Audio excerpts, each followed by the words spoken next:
Tout à fait, et on assiste à l'effondrement littéralement de toute la conception de sécurité de l'État d'Israël.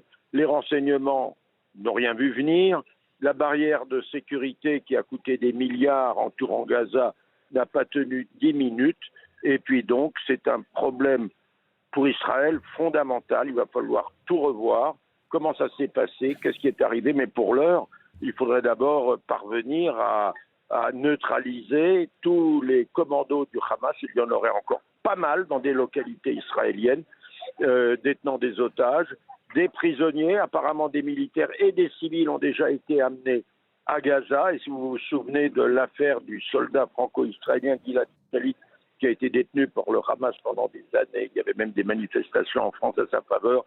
Aujourd'hui, il y a plusieurs dizaines de problèmes identiques.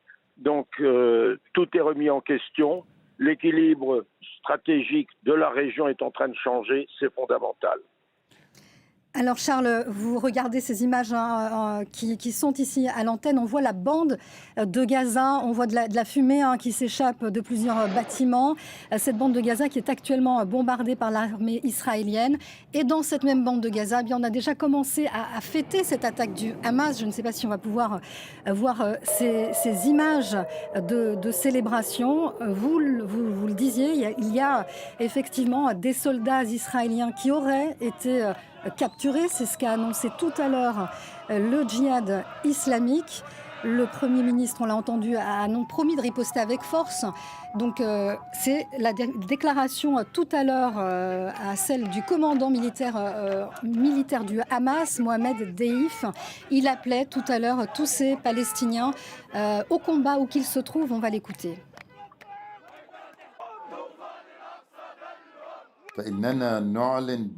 Nous annonçons le début de l'opération Déluge d'Al-Aqsa.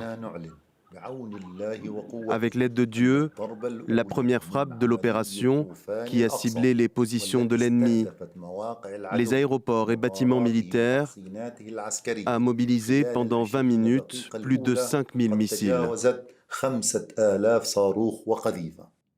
Alors Charles, on vient d'entendre ce commandant du Hamas qui déclare la guerre à Israël.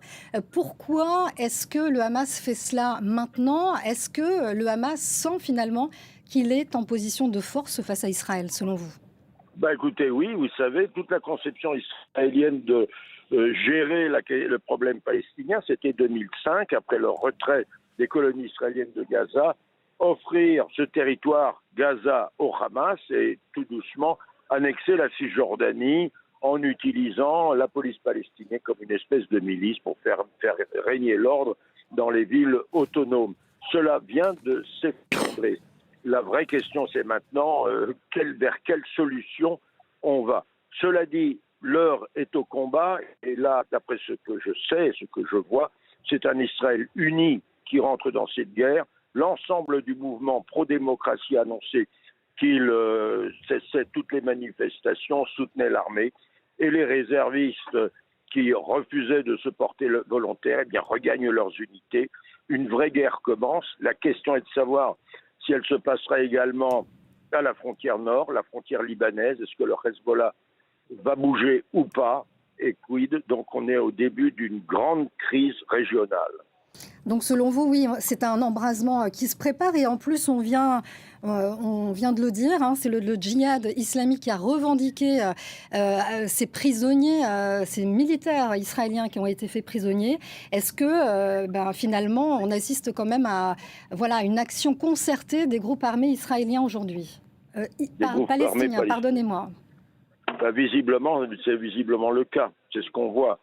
En tout cas, choisir ce jour, 50 ans exactement après la guerre d'octobre 73, un jour de fête en Israël, c'est la fête de Simchat Torah, la fête de la Torah, et des danses se préparaient en certains nombreux endroits pour ce soir. C'est stratégique, c'est une offensive stratégique qui se déroule et qui est destinée à briser et à transformer l'équilibre de force. Cela touche également l'image d'Israël au niveau de la région.